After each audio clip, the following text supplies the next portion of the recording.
Welcome, movie fans. Thanks for joining us for episode 127 of Reading Between the Reels, the premier podcast of multiple choice backstories. If you're a new listener, we're so glad you found us. If you've been enjoying the show, please like, follow, and subscribe, and leave us a 5-star review on iTunes or Spotify. You can also support the show by posting on your socials and by joining our Facebook group. I'm Craig Dickinson, and I'm joined, as always, by my co-hosts Corey Heichmidt and Justin Eldon. What's up, fellas? How we doing? I'm doing great. Sorry, that's all I got. Justin, how you doing? I'm doing pretty well as well. We're 3 teachers on summer break, so it's great stuff. Just a little bit left, yeah. So during this very long summer break, I've watched a lot of TV and movies. What are some of the things you guys have watched since the last time we talked? I'm currently watching Mr. Robot on Netflix. I've seen it before, but like as it came out last time, and I'm going through it now, kind of binging it. It's fantastic. If you guys have not seen Mr. Robot, it is really, really good. Well written, like good character development, good story arcs. I would put it up there with, if you like Breaking Bad, it's up there like with Breaking Bad in terms of quality. Like they do some fun stuff in there as well. So I've been watching Mr. Robot. I have young kids at home, so I've been watching a lot of K-pop Demon Hunters. My daughter's into that, yeah. Which, oh my goodness, the music, it's actually good. I like it. You know, on like the first watch, I was like, I don't know about this. But now that I'm on like the 37th watch, I'm like, no, yeah, I like this. It's good stuff. Corey, have you seen that? I've not seen it yet. I remember when it came out, like you said, Justin, I watched it just the beginning, like first couple episodes, and then I faded off on it. It feels very much like, and I actually think it might have some of the same animators. I haven't verified that, but my wife told me that. She doesn't normally lie. It has the same animators as Into the Spider-Verse. Oh. So it has Nice. a little bit of that feel to it. The style Like, it's well feels done. like that a little bit, yeah. Yeah. Your main actor in that movie, Rami Malek, Yeah. he just came out with a show that I really want to see. I can't remember if it's come out yet or not. Is it a movie? Yes. The Amateur? Yes, where he's like Yeah. becomes this Yeah. secret spy kind of thing, and my wife really it's wants like to watch Born it. I think Identity, it but comes out like for soon. nerds. Yeah. Yeah. I I tried wanna see watching it, and he fits the Mr. Robot show really, really well. He's like a stoner hacker, recluse, like introvert that's slightly Yes. psychotic. Yes. But then in The Amateur, I tried watching it, and I'm like, he has like a normal life. He has a wife. He has a house. He has a job, and I'm like, I can't. You don't fit. You just You look. don't fit the profile. You don't fit that. So it's odd. I didn't finish it, but Okay. it was fine so far. Okay. Well, the premise looks good. Yeah, it was like Jason Bourne for nerds. Corey, what have you been watching, though? I tell you what, I haven't watched a lot of TV, but here's where I'm at. My wife and I are watching Resident Alien. We're wrapping up season 3, about to head to season 4. It just got canceled. Just came out last week. I'm upset about it because I love the show and I thought my wife would like it, and she's starting to love the show too. The humor. Alan Tudyk is absolutely incredible in that movie. And I'm crushed, but I saw an interview with him, and I think here's the reality of where we're at. And I've been trying to process this all week. He says that their show got canceled because it ran out of money and all of these things. And the whole point in old traditional shows, they post them on, it went to the USA Network. It got canceled on Sci-Fi, went to USA. Now they were shopping for another network. They might make a movie, all this. But it's not like their traditional days anymore where you put a movie and we wait and sat down every Tuesday to watch the show. And there were ads that would make money for the show. Now we all wait for streaming, and I'm going to binge the whole season in a matter of a week. And so we have shows that either aren't going to get made or aren't going to get renewed because of how media is changing. So I'm really struggling with that because this is a great show. I love it. It's been delayed and canceled a couple times, and so the characters have actually aged a little bit in the couple years it's been on. So especially when they had a kid in there. The kid has aged quite a bit through the show. But it's an incredible show. I fell in love with Alan Tudyk. started looking him up. Found out the guy's got 156 movies to his He's been in a credit. ton of stuff. And apparently he's been in every Disney movie since 2012. Every Disney movie. Sure. So, I mean, he's tremendous. So, came from Firefly, which is a good show that I've never watched that I apparently need to. Dude, you so need to. You'd love it. It's right Good up your alley. stuff. Well, and the guy from that's also in Superman with him. So, Yeah. what's Nathan it? Fillion. Yes, Nathan Fillion. So anyway, that's what I've been watching. I'm looking forward to wrapping up season 4 and putting a little bow on it. Craig?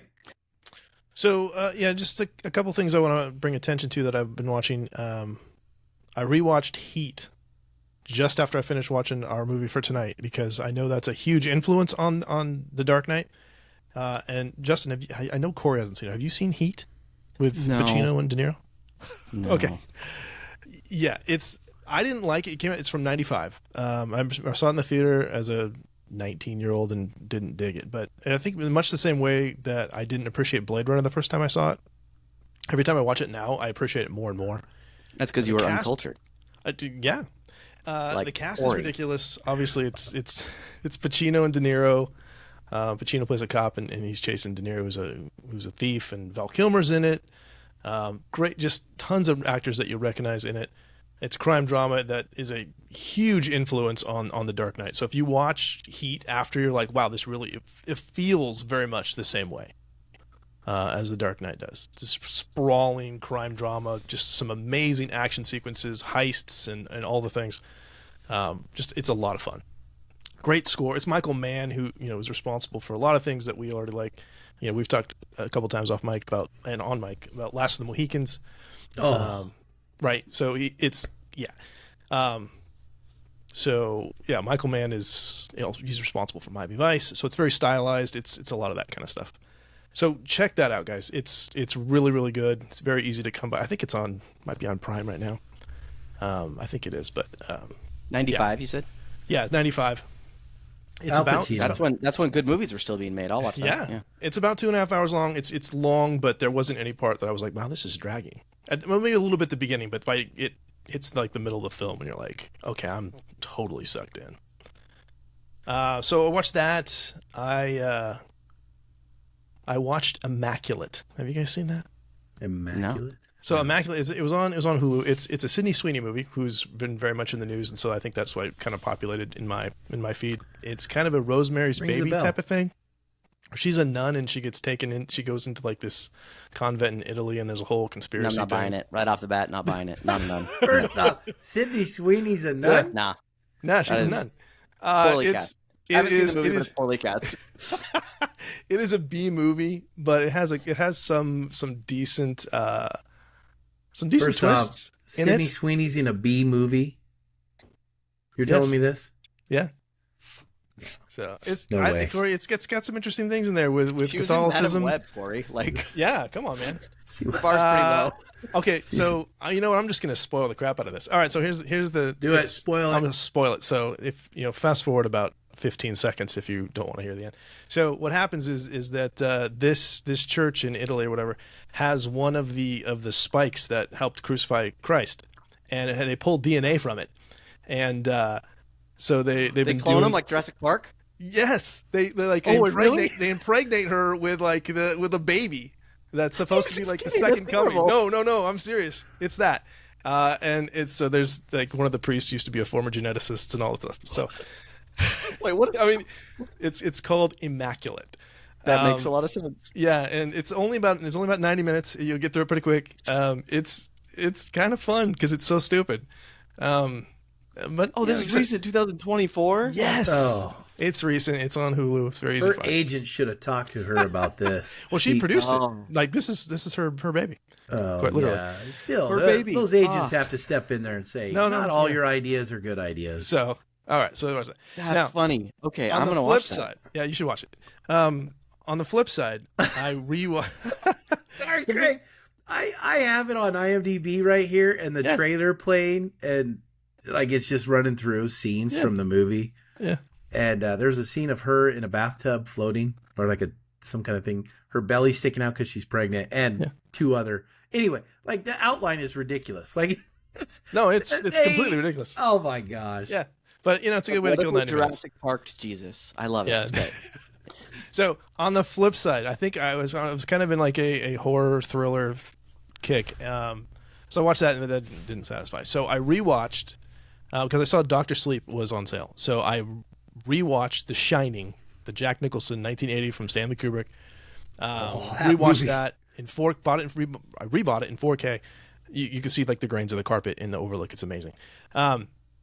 Such a good film. That's another film that the more I watch it, the better I like it, or the more I like it. And then Doctor Sleep with Ewan McGregor from 2019, legacy sequel. And I know we've talked about legacy sequels a bunch on this show. Great legacy sequel. Fantastic film. I never watched the legacy sequel, but Stanley Kubrick Shining. Oh my gosh! If you liked The Shining, Corey, I highly did. recommend. It creeped me out. I highly recommend Doctor Sleep. Ewan McGregor plays a grown-up Danny Torrance, and he's dealing with a lot of same stuff that his dad dealt with. And there's new characters, but it all comes full circle. I don't want to spoil it because I want Justin to experience all of it, and our listeners who may or may not have watched those films. But a lot of fun. So if you like The Shining, like they rebuilt the sets, like it feels like The Shining. Okay. So cool. Music's the same. It starts with that same boom, boom, like synth, all that stuff. So, anywho, show will mess with your head, man. Yeah, it will mess with it. Tonight, though, on the show, we are back with our films of Christopher Nolan series, and we are talking about The Dark Knight from 2008, which we argued a little bit off mic before. But I say it's a perfect film. What do you guys think? What are some of your overall thoughts on it? We're talking very close to a perfect The Dark film. Knight, 2008. Overall Dark thoughts. Knight, when you said perfect Batman movie, this was not the movie I went to. I'm sorry. I watched Did you watch Ben the wrong movie Affleck for it? Yeah, I watched Batman versus Superman. You said perfect Batman movie. I picked the perfect Batman movie. Please tell me you watched The Dark Knight in 2008. Okay. Oh, he's doing a bit. I love that. That does happen. But I'll tell you what, this is a good second place. Go ahead. Okay. I know I will get kicked off the show tonight. You guys who are watching and listening, he's gonna vote me out. I'm sorry. All right. In my opinion, this supersedes superhero films. It is a superhero film, but like almost incidentally, like it's a crime drama. It's a great film, and especially again, watch Heat, and you like there's no superheroes in Heat, and it feels like the same kind of thing. Even though what's great, like William Fichtner, who plays at the beginning when they do the bank heist, he's like the manager of the bank and comes out like who you're dealing with and all that stuff. He's in Heat, and that's very much a nod to that. Article from 2024 on the Medium. The writer actually says that Dan Marcus. He says The Dark Knight is a crime epic that cosplays as a comic book film. Mm-hmm. And that's what it is. You could take out Batman and just put in a detective with like a trench coat or whatever, and boom, it's like more or less. It could be the same film. Take the makeup off the Joker. It doesn't matter. You say that, and then it makes sense because then I feel like the Batman movie that they came out with Pattinson tried to spin off this then to make it more detective like. Because I do agree with you. This is more detective based. This is more winding and turning and twisting throughout the whole movie. Several arcs going. And I think the Batman tried to do the same thing. They tried to do that versus the Snyder Cut stuff. So you're right. This definitely does supersede all these others. Well, I don't have to be right. That's just my opinion. But like I love this film. I walked out of this film and was just completely blown away. I liked Batman Begins when I first saw it in 2005 and loved this film. I had medium expectations going into this film and walked out going, way better than Batman Begins. Ooh, and I love Batman Begins more. Yeah, you mentioned that, Jen. That's fine. They're very different films in a lot of ways. I mean, I love this movie, but I really, really like Liam Neeson's Ra's al Ghul. I think it's fantastic. I love that take on Batman's origin. I think it's great. Again, not criticizing this film. This film is fantastic. But just overall. Sometimes I wonder too, if Heath Ledger hadn't have died, almost right after this, would we revere this movie in the same way? Like, would it change our thoughts on this movie because I feel like the way Hollywood is now, he would have done something or said something, and or like been in a bad movie like Immaculate or something. I don't know, and it would have almost like sullied the reputation of this movie, like retroactively ruined it. But the fact that he died almost like solidifies his role in here. Yeah. His role in this is far and above better than anything. I think he absolutely nails it. And that's one of the shining things I have on this is that I think Heath Ledger absolutely just kills in this role.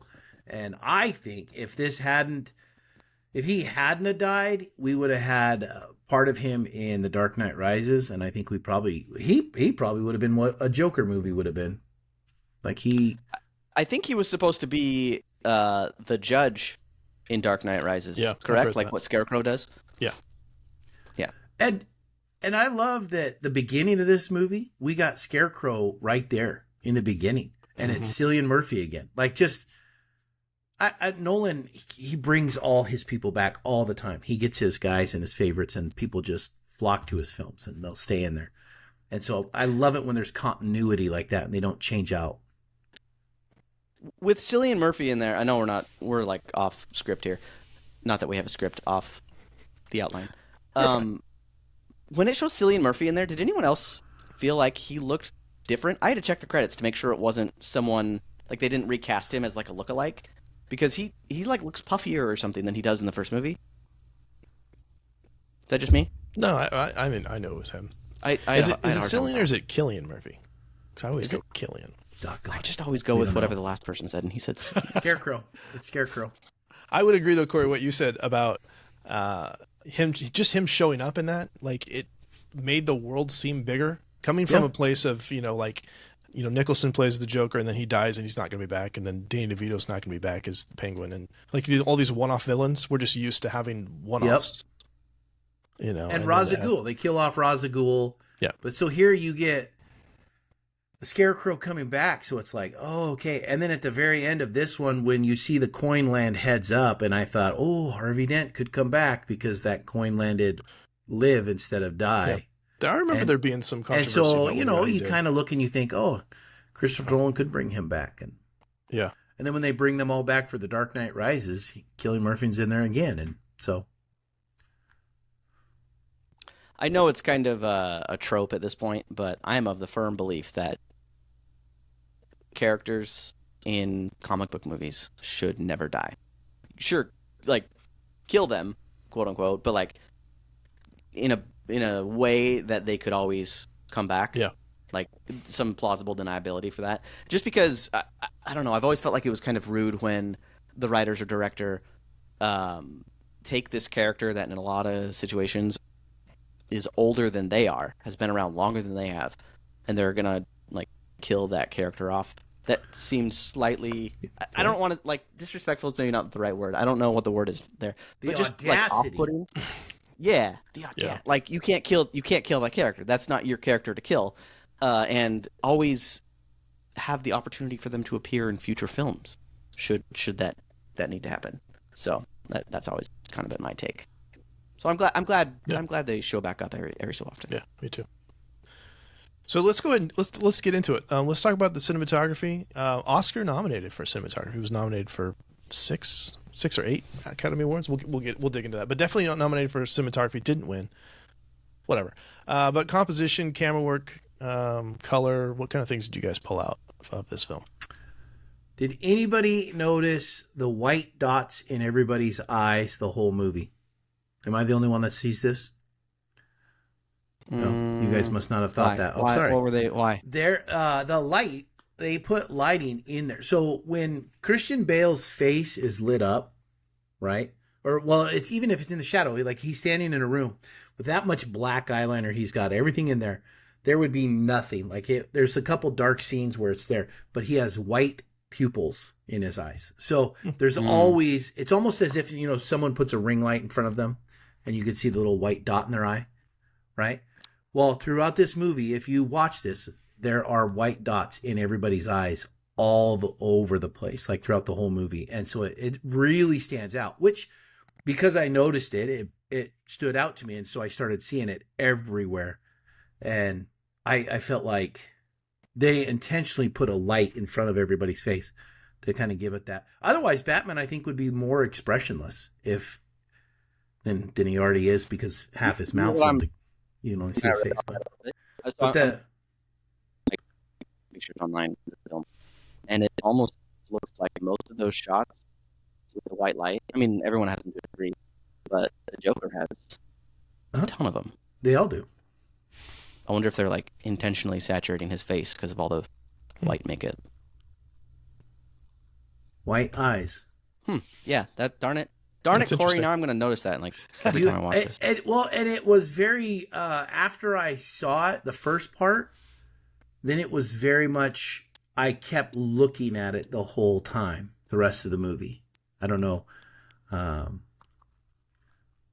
Pupils. Okay. While you're Googling, it was a good thing. It was a good thing. It wasn't a bad thing. I was just pointing out, because to me, it just made it stand out a little bit. Otherwise, in some of the shadowy stuff, you kind of lose some of that expression on people. Even if you're in a dark room, you got that white light. And so it stood out to me and kind of worked. Okay. One thing there's a bunch I want to talk about, but one thing I do want to talk about is the color. In this, some things that I noticed that I really liked is like the first time that we see Batman in the suit and Gordon in the vault, where it's kind of this bluish green, which if you get into color theory, it's kind of clinical or analytical because they're kind of discussing the plan.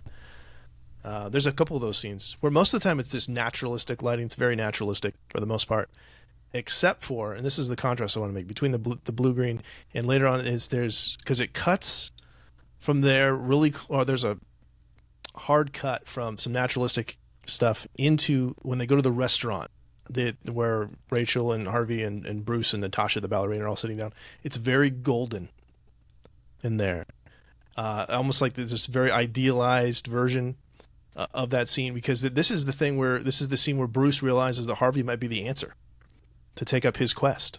And so I think that that's very much kind of setting the scene of like, here's this kind of perfect moment. So I thought that was, because I think it's the only time that shows up in the movie.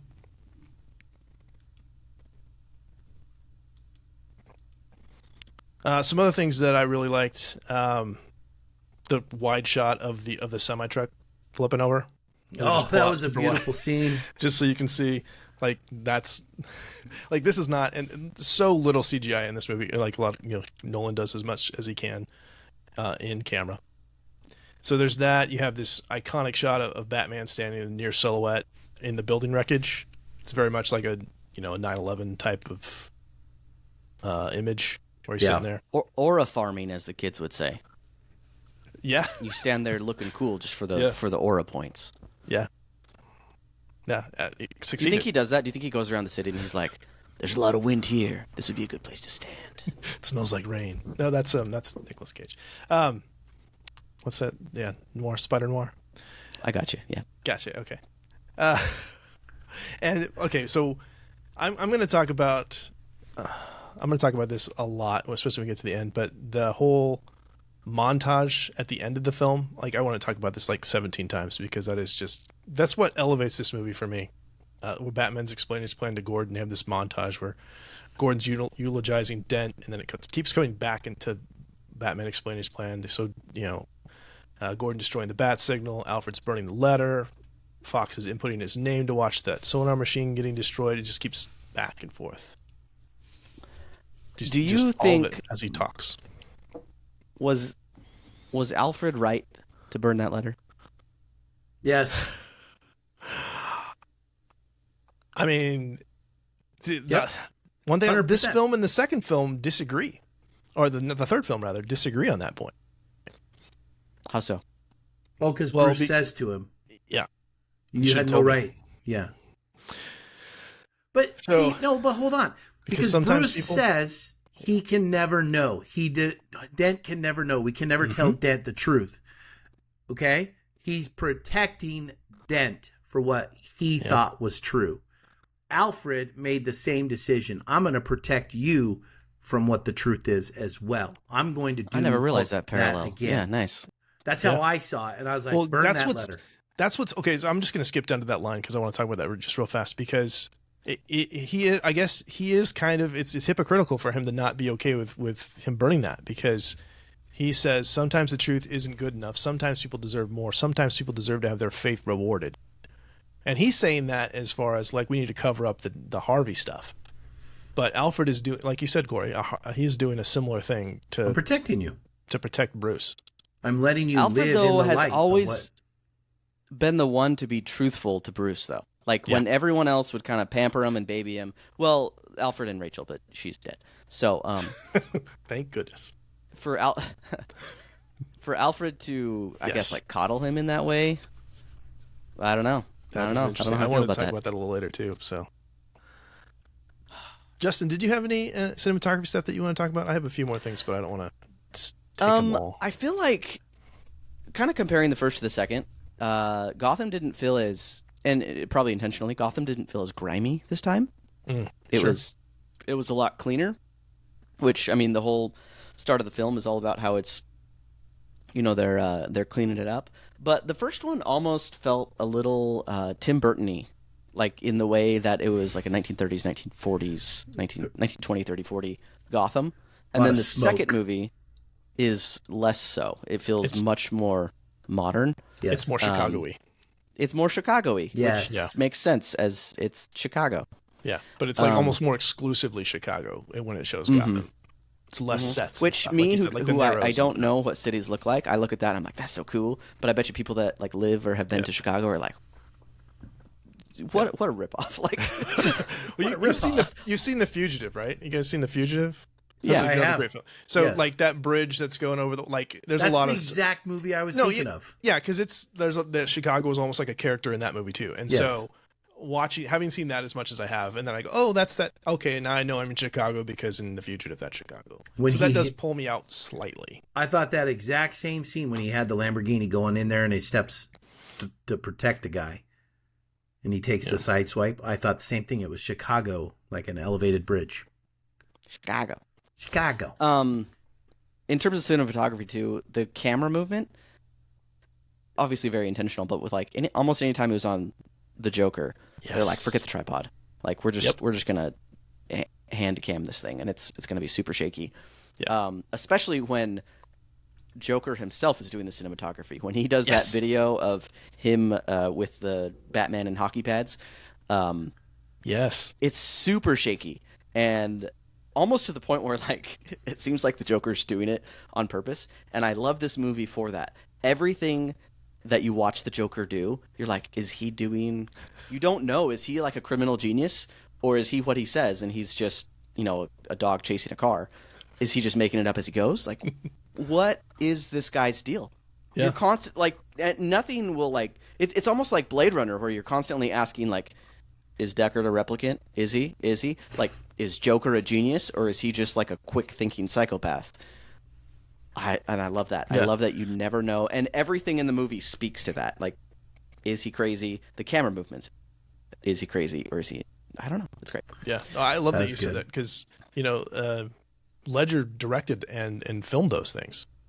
So that's like, those are his ideas. So that's as much as that's, the real Joker-ish persona is creating those things.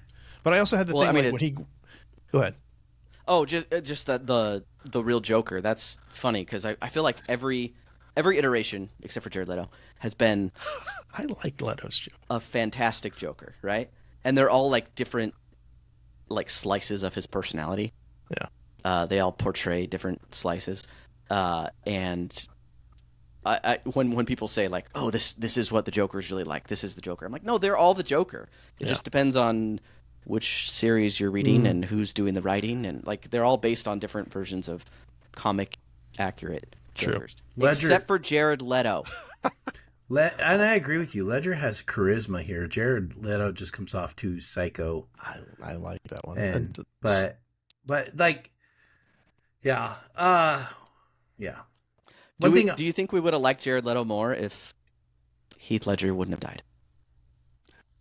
I think we'd have liked him more if we would actually got to see the film that he was in, as opposed to the chopped up version. Yeah. No, I think we saw enough of him. No. We cut most of his scenes. We know that happened. I would love to have seen him in the nightmare stuff, but that too. I did Did anybody else notice early on in the movie, like this whole movie has kind of a muted, dark feel, right? Like on some of the palette, right? It's not very bright and lustry. But I thought with Harvey Dent, early on, there was a lot of lights. Like in the very beginning, Harvey was very hopeful. Oh, my thing fell. Sorry. He was very hopeful and like kind of cheery, and a lot of lights behind him, very bright. And I felt like the more color was reserved for him early on. He's the hope of the city. So I thought you use that color palette and that cinematography to kind of write a little character. Yeah, no, that's a good pull. I mean, they very famously like lightened his hair up as well to make him look more heroic. If blonde makes you more heroic or whatever, but that was the idea. Yeah, Justin, I thought you were going to talk about. You're talking about the camera spinning. I thought you were going to talk about the scene where Joker grabs Rachel and holds a knife to her because the whole thing spins. Oh yeah, it's very disorienting, and the tension just ramps because you're just like it's just brilliant. I don't think she knew he was going to do that either. I wouldn't be surprised if I think that was all. She was very, like I saw a TikTok on it. She was very uncomfortable. That could have been actress, yeah, with that whole scene because he was just took it somewhere. She's like, director, I wouldn't doubt it. Nolan, I did not sign up for this. Yeah. We'd be remiss if we didn't talk about the IMAX stuff. So I watched this on the digital copy, and it didn't have the IMAX stuff, which is disappointing because. What do you mean there's IMAX like stuff?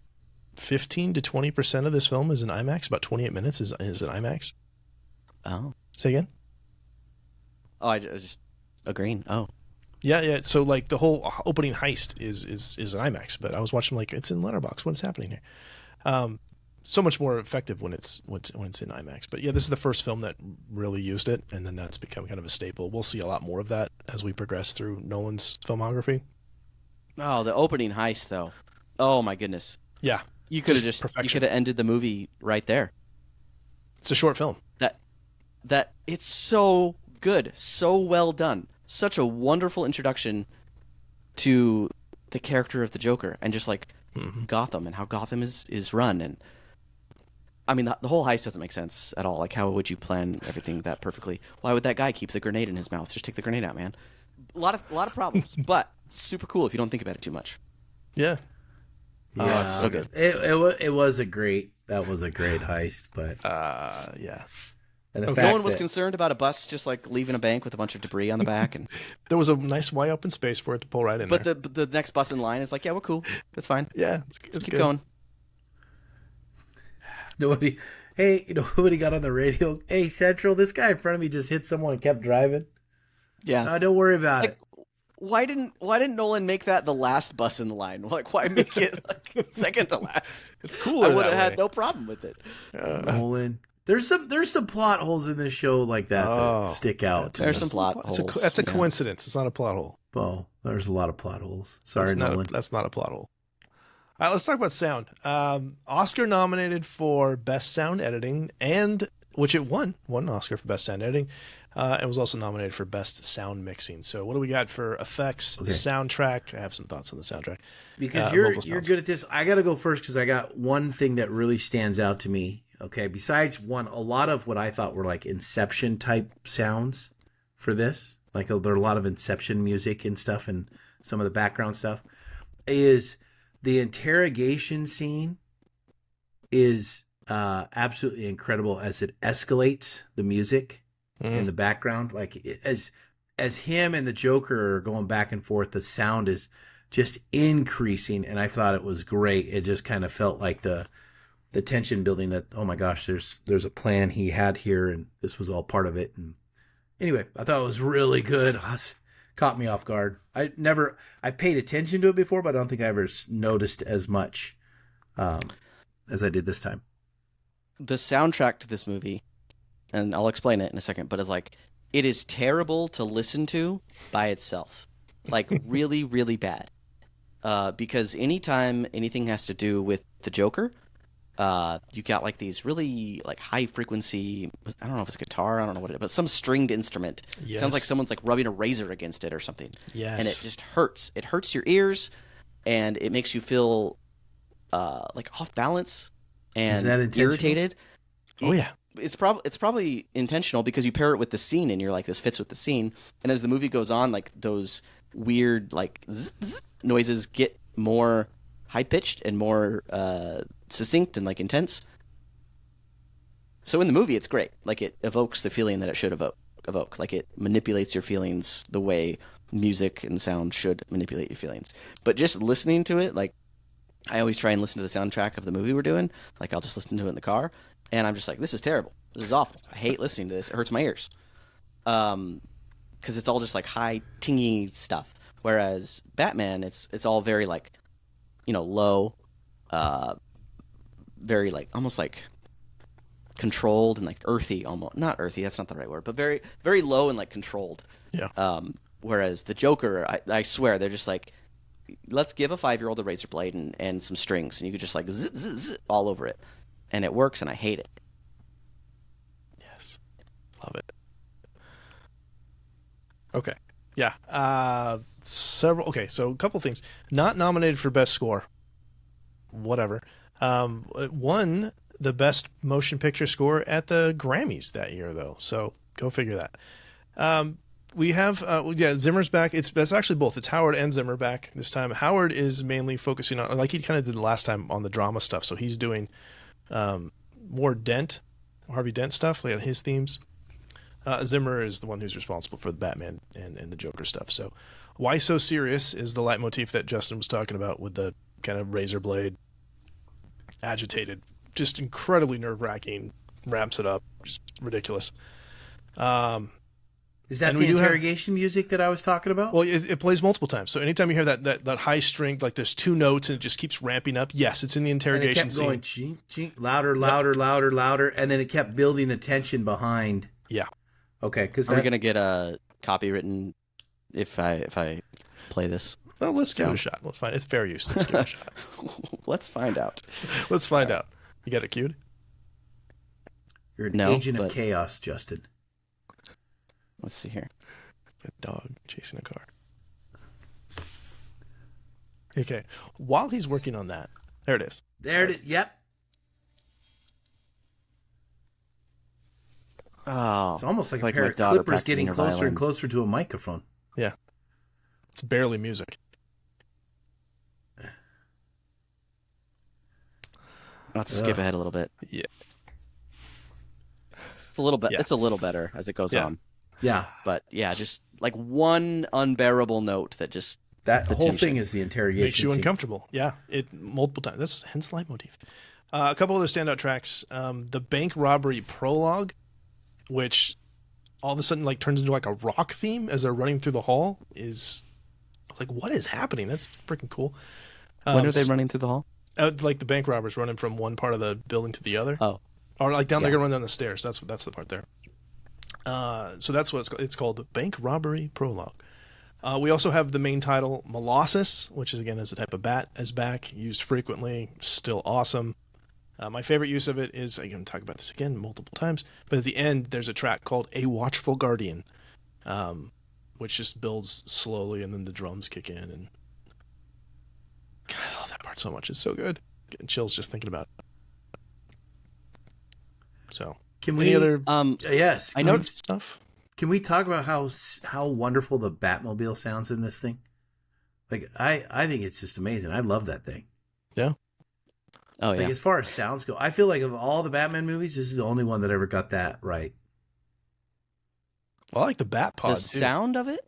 Just the way it sounds, like the whole thing. When it comes in and stops and the wheels, it has this like especially in the first one when Fox powers it down and like it just has this growly sound through the whole thing. And I feel like this is the only one that ever did a Batmobile right. Even Batman vs Superman didn't pull it off like this.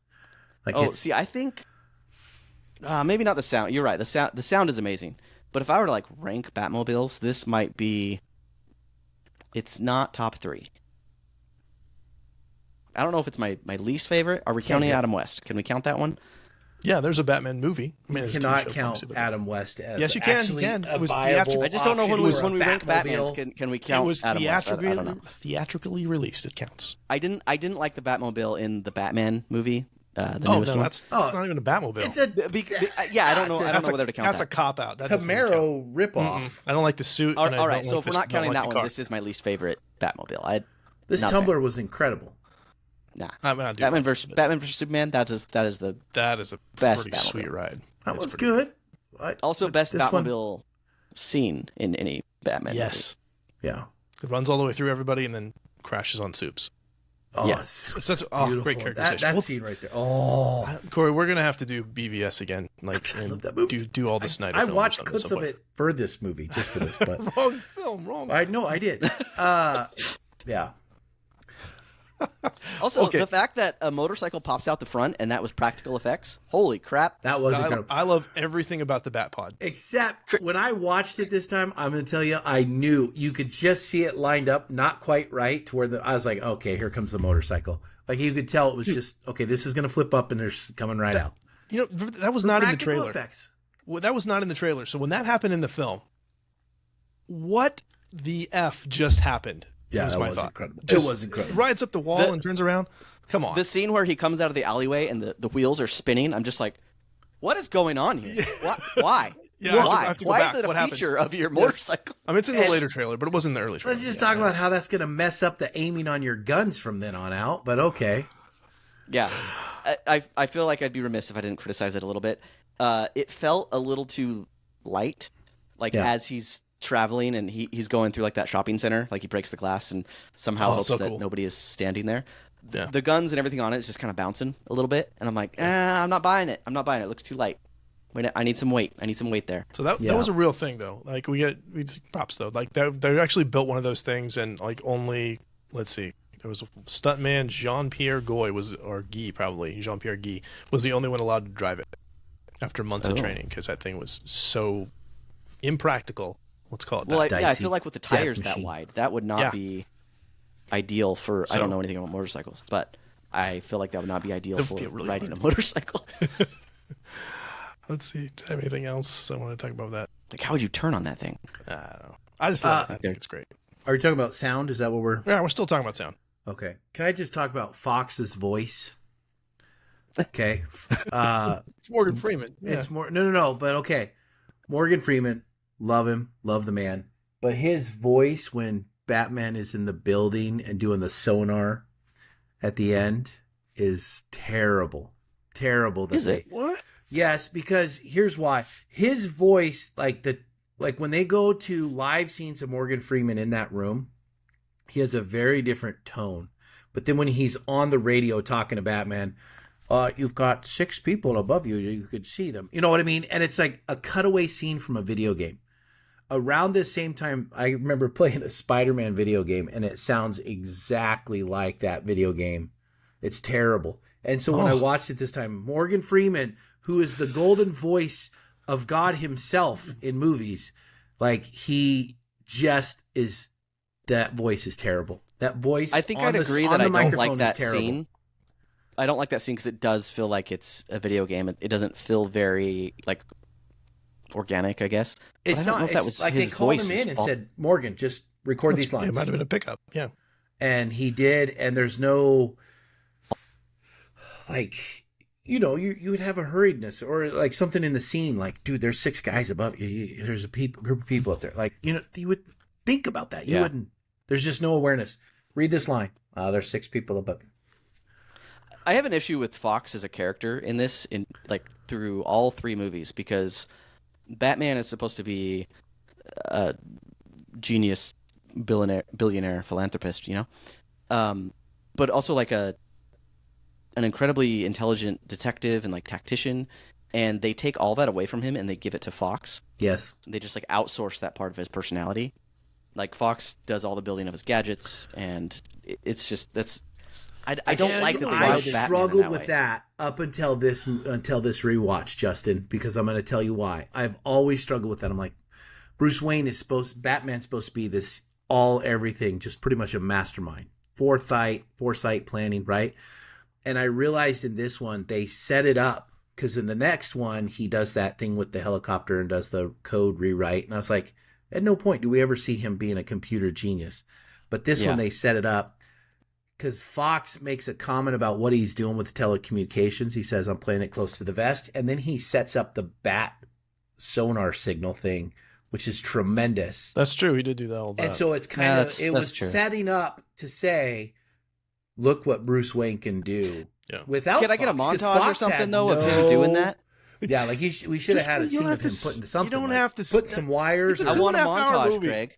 It's a 2.5 hour movie. We don't need to see him Fox didn't know about it, and Alfred didn't know about it. He did it. And I felt like they set that up better than other movies have done. And so that in The Dark Knight Rises, I can say, oh, he really could have changed that code. He knew what he was doing. They're also, he's trying to make this as grounded as possible. So having people help him, like, kind of makes sense in the real world. Right? I mean, it's like we talk about, like, you know, we've seen incarnations of like the Batcave. We're like, how the heck did that get made with all the contractors and everything? Like, no, he didn't do all that work himself. There's this giant leap of faith there. So we had a montage in the first one when he was building his batsuit. You're not always going to get a montage. I want a montage. You got a montage of them arresting all the gangsters. Now you want a backstory. Now you want an origin story. I have one more thing I want to talk about with sound because it just stood out to me really, really strongly, and then I want to talk. And it's kind of with performance, so it's a natural change there. Did you guys notice every time that Alfred enters any of the rooms, which this also goes to production design as well, any of Bruce's, either it's like the Bat bunker or in his penthouse, because it's so empty in all of those rooms that there's an echo. There's a really distinct echo whenever Alfred comes in, and it's very much like showing how empty Bruce's life and his isolation is because of that. It's very empty in there. So it was a really interesting choice.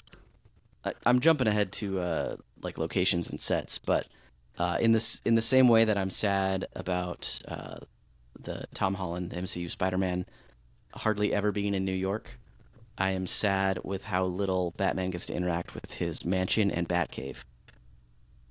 We had none of that. I know it burnt down in the last one, but we had none of that in this one. Could have given me a montage of him fixing it up. Justin needs a montage, people. I want more montages. All right, let's talk about the performances. First off, we got to talk about Heath Ledger. This is the list of awards that he won is ridiculous, but we can start with he won the Academy Award, the BAFTA, and the Golden Globe, all for Best Supporting Actor, which I know they have to submit for different categories, but like he's just as much a lead actor in this as anybody else is. Like one could argue this is a Joker film that Batman's in. Yeah, for sure. If you wanted to make that argument. I mean, the beginning is all about him. I don't know what the amount of. I'd be curious to see what the amount of screen time is of the two actors. Because sometimes that's what it is too. But they also have to nominate. Which is crazy considering by the end of the movie you still know nothing about the Joker. Oh, it's so good. Nope, nothing. I think he's a genius. I think they pull this movie off well to make him. I think he started with one plan in the beginning of the movie, even about killing Batman, and then progressed to, no, I figured out how good you are. Yeah. And especially the interrogation scene lays it all out. Just little lines he says, like, don't try and talk like one of them. You're not them. Yeah. You complete me. I don't want to kill you. You know, like just all these things. And you go, yeah, he takes it as he goes and has built this. And now he's like, oh no, we have something special here. And the amount of tiny mannerisms that Heath Ledger puts in there, the little things that tongue. The tongue, yeah, like the licking, like, or even a click, like amazing. Just, where he just does stuff. Yeah, I didn't have this one written down, but when he says, "You have nothing to threaten me with," is terrifying. Yeah, he's right. Like you could beat the crap out of me; it doesn't matter. There's literally nothing you have to threaten me with. Right at the beginning of that interrogation, he kind of puts Batman in his place because Batman like slams his fist onto Joker's hand. He doesn't even react. Just takes it. Yeah. Like it says, you have all this rage and you have nowhere to put it. Who's the one character he kills with the pool room? What's that? The gangster guy. The gangster. When they're all meeting in that room and he's like, Gamble. I know the squealers, right? Gamble insults him and calls him a freak, right? And he is talking, interrupts him. He calls him and says freak. And Heath Ledger literally does a little Like this clicked to him. And then the next scene, that's a couple scenes later, or the next scene, he goes and kills that guy.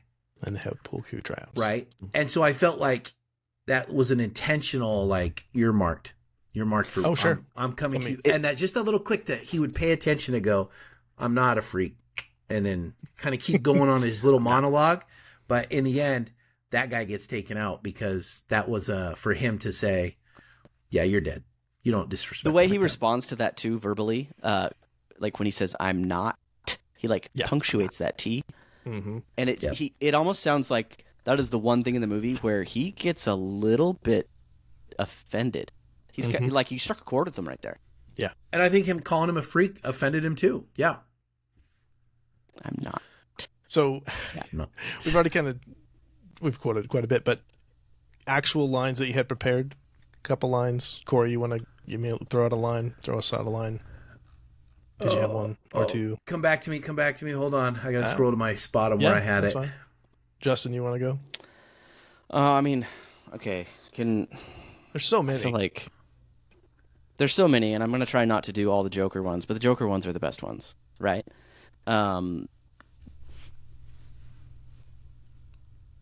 Okay. So I guess not one specific line, but like just the dialogue that you do get a little bit of Joker's character, like out in the open, when he burns the money and he really shows, like, I don't care, like, it literally says I don't care about money. He likes things simple, and his whole thing is like Gotham needs a better villain to counteract Batman. That's all he cares about. And it's like, how do you rationalize, how do you figure out, how do you negotiate with that person that just wants to see the world burn? Oh man, and the delivery on that is just fantastic. Yes. Or just the mannerisms when he jumps down the pile of money, which looks like it actually hurts. He looks like he lands on his tail. I gotta wonder, because I was like, was he rigged for that, or did he? I just watched that like 3 times today.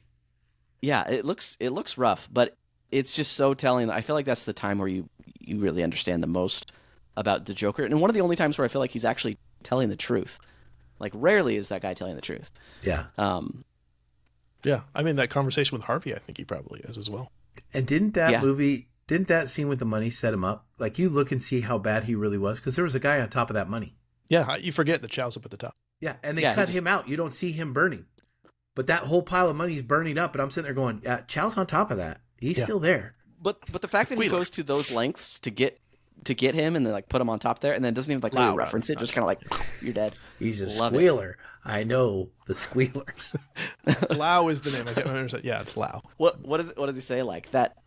Don't listen to that box. The box is plan. I'm gonna throw one out that's just random, but I love it. Harvey Dent. The guy tries to shoot him on the stand. He pulls out the gun, punches the guy, takes the gun, says, "Carbon fiber, 28 caliber, made in China. If you want to kill a public servant, Mr. Maroney, I recommend you buy American." Yeah. Oh, that was so good. I love Harvey Dent in this movie. He is so cool. All right, I got a Harvey quote because this is the first one I had here. I love movie wisdom where you can look and say there's some truth to this too. Mm-hmm. You either die a hero or you live long enough to see yourself become the villain. Yep. And I thought it was a great little foreshadowing for him. It brought it up a couple times, and then he becomes the villain. And so I thought that's the theme of the movie in a nutshell. Well, and then when that's what I should have said about Heath Ledger dying. Like, he's the hero of this film, like, cinematically. Yeah. Right? Yeah.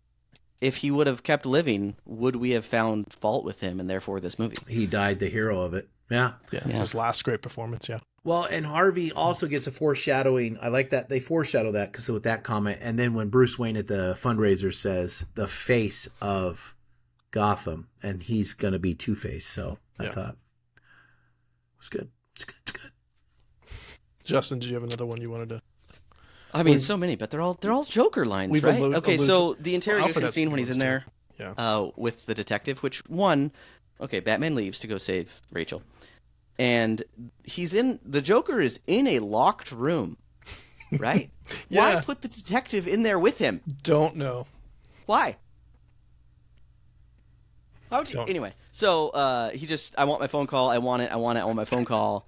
And he's like goading the guy, like, how many of your friends have I killed? And then he brings up the stuff about the knife and about, I knew your friends better than you did because I killed them.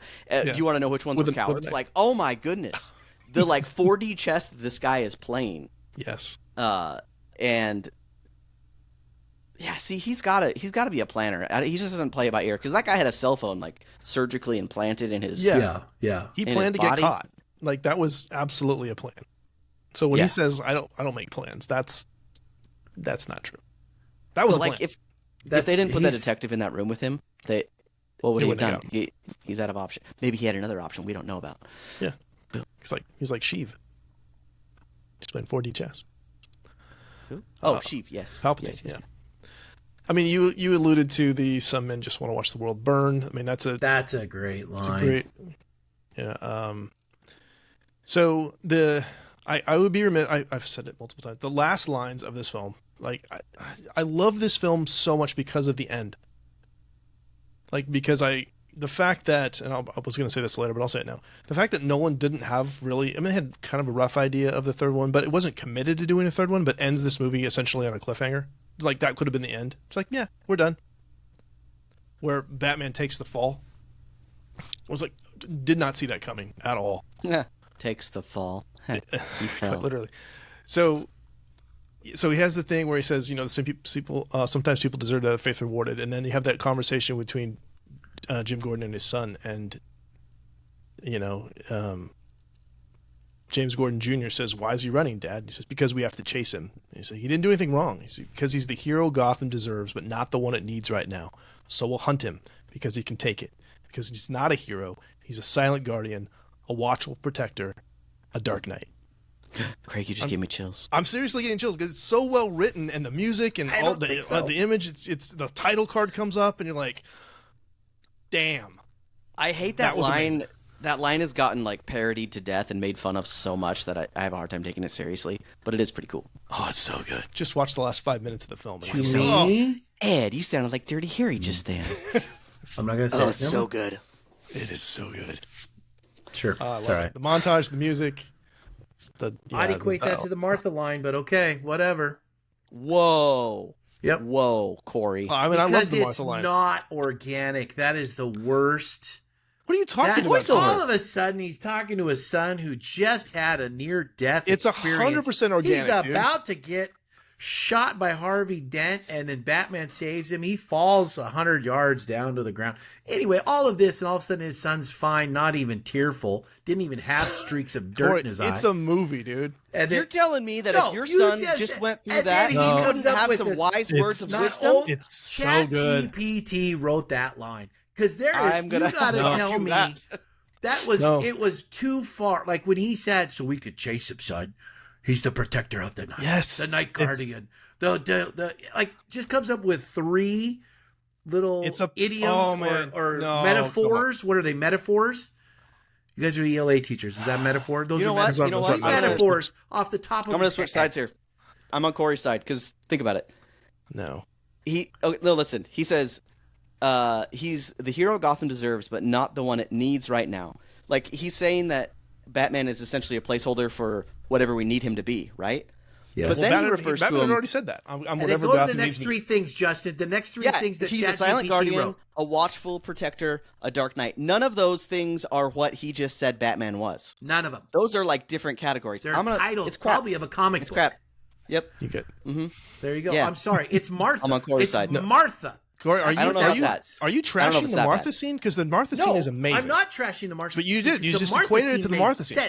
This didn't make sense. It makes 100% sense. Nolan took it too far right here. Nolan, no. I'm sorry. I love you. I love your work. I like this movie. But this part right here. He just wanted to say the words. He just wanted to say a Dark Knight.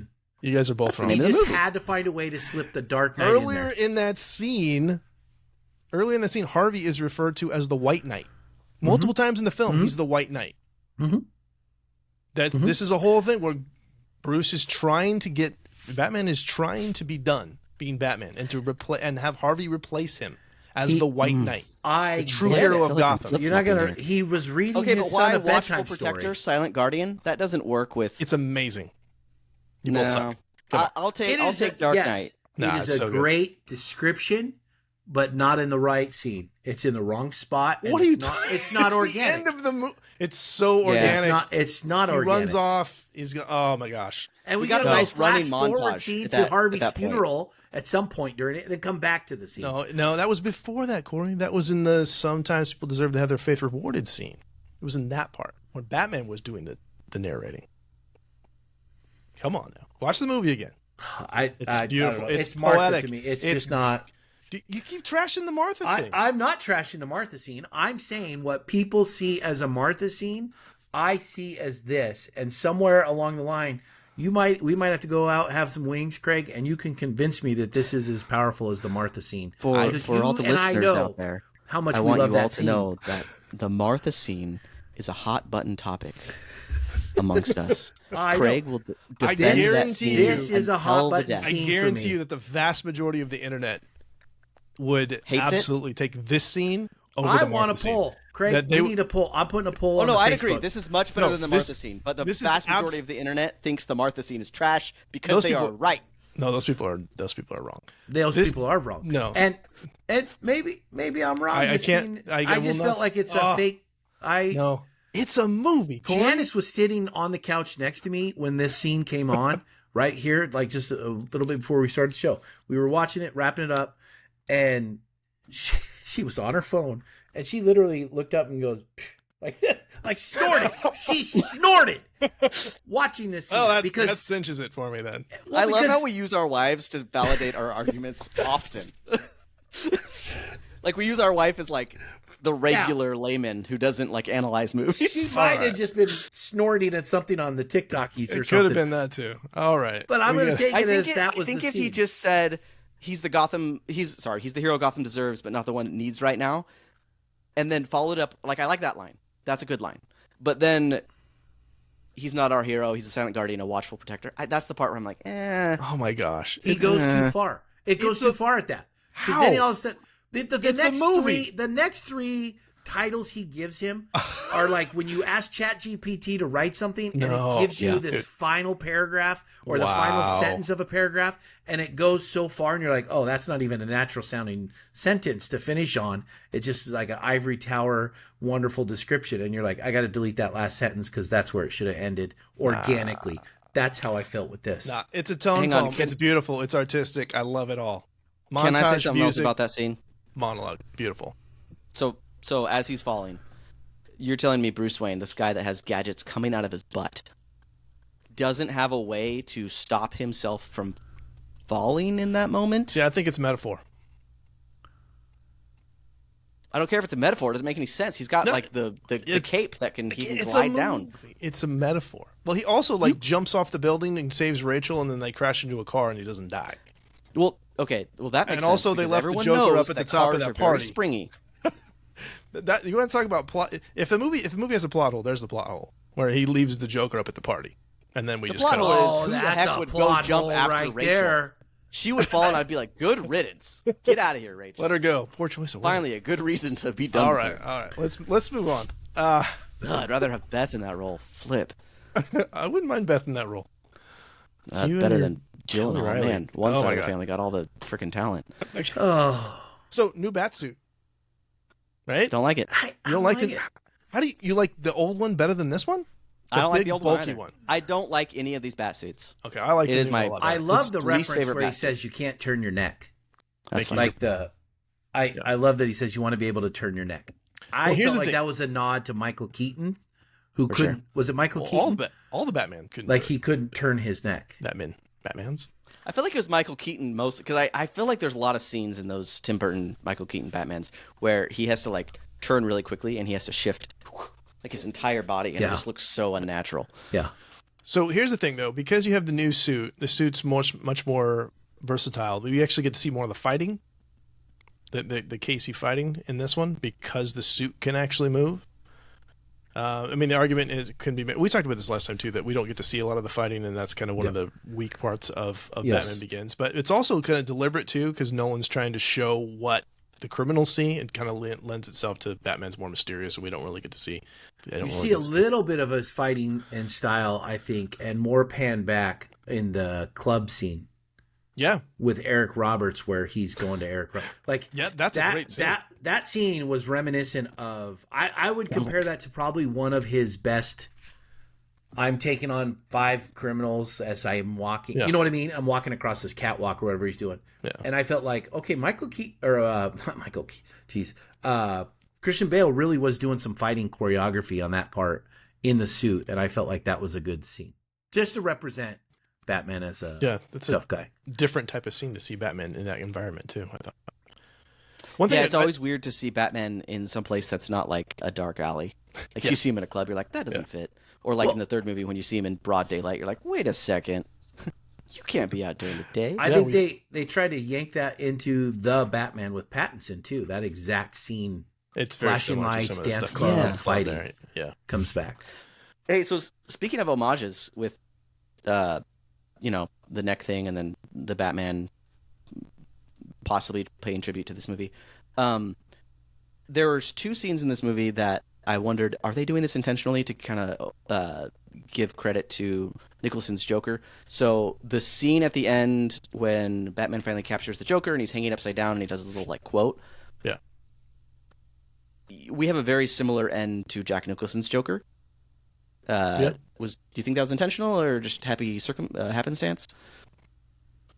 So there's that one, and then the other one was when he is walking straight down the street, waiting for Batman to come at him, and he has like the Tommy gun or the Uzi or something. Yeah.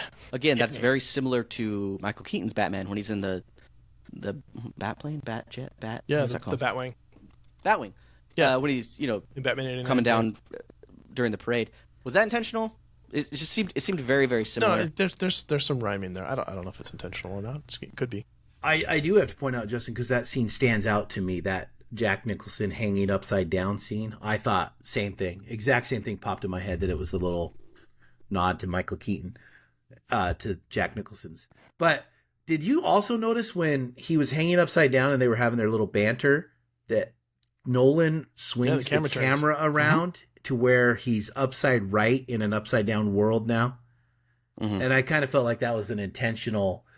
The Joker is just upside down in our world. If we flip our world upside down, he's upside right. You know what I mean? Like, so he just is a complete anti-hero, I like whatever. That. I thought it was very good, but no, I like that because I think there's a practical thing for that too. We just get to watch the two of them like back and forth, see their conversation in the faces. But I love your take on that, Corey. I think there's absolutely some meaning to be taken. That scene is so off-putting too, because it's clear he's upside down, his hair's standing up, his suit is coming off, and then just to watch it right side up, knowing it's chaos. It's hard to watch. Little irritant too. Batman is supposed to be an amazing fighter, right? That's like his whole jam. That's the only part of his personality that they didn't section off and give to somebody else. Gets beat up by the Joker like twice.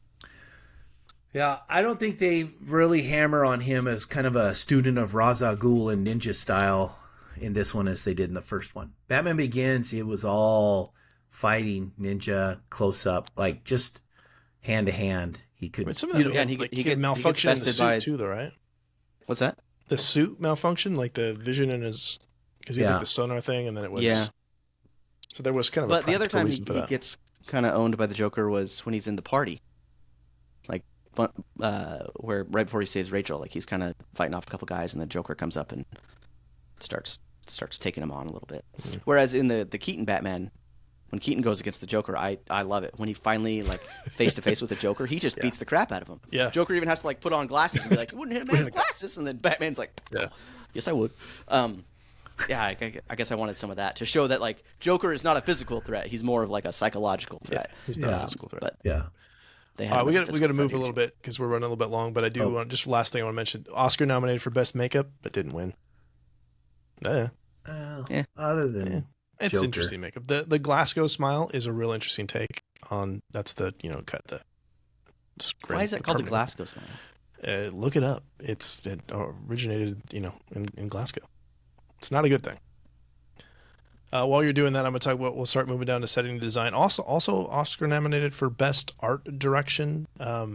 Nathan Crowley's the production designer on this, who's done a ton of Nolan stuff. I wanted to make sure I'm keeping track of this guy now since he's Been nominated 7 times for Academy Awards for Best Production Design. He did The Prestige, he did The Dark Knight, did Interstellar, Dunkirk, First Man, Tenet, and he also did Wicked, which he won for that.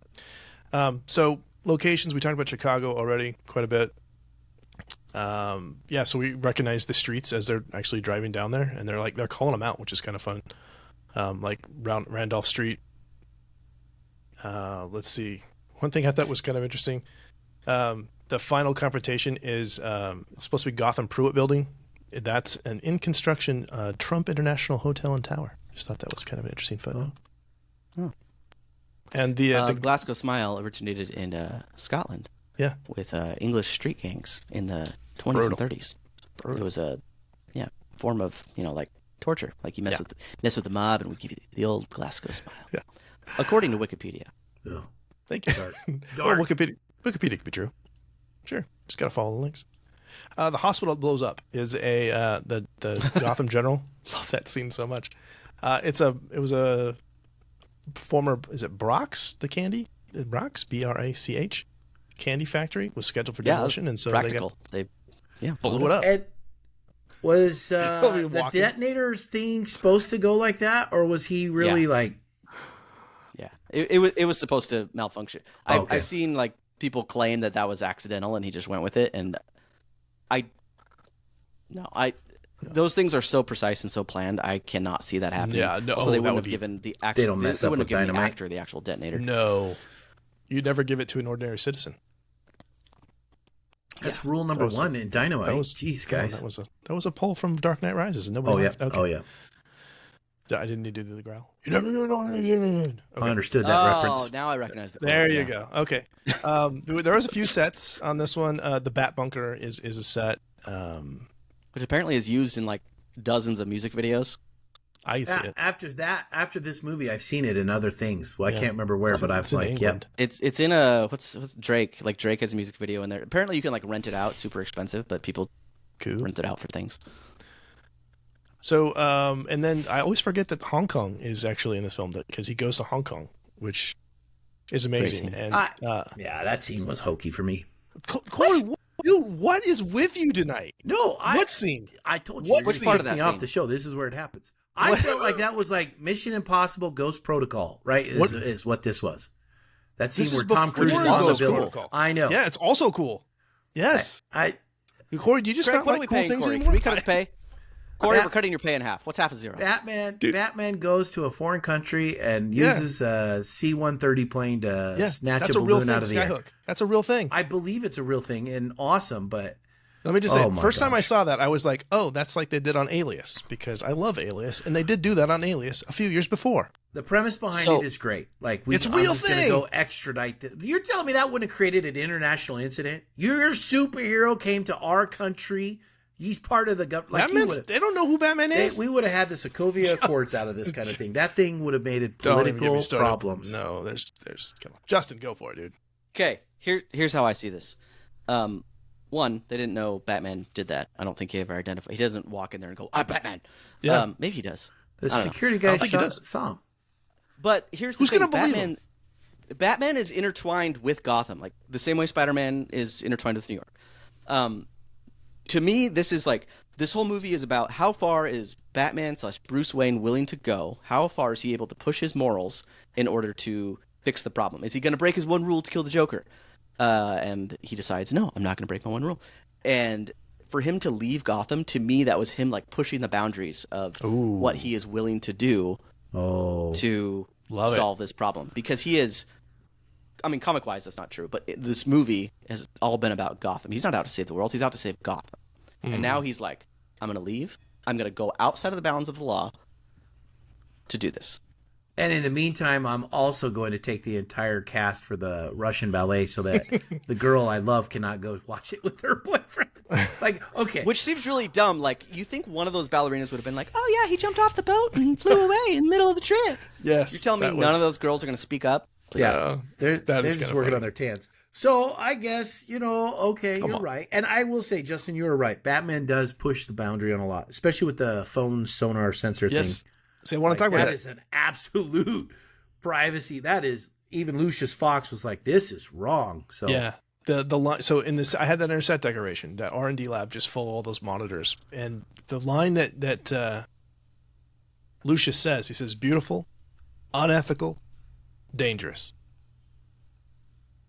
It is. Which I think, just like what you said, you nailed it, Justin. Like, he's pushing his boundaries. Corey, you've said these two. Like, that's very much like one of the themes of this movie. Without it, all those people die.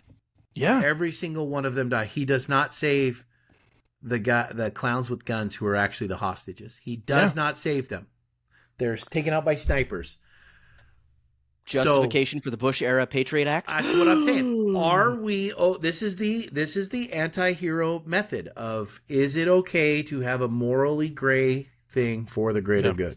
I mean, there's a lot you could write with that. But. Yeah, and this movie doesn't push one agenda or another. It asks the question, right? It doesn't. It's like the same thing with, like we talked about earlier, like burning the letter. Like, is that right or is it wrong? And then the next movie is going to kind of push back on that.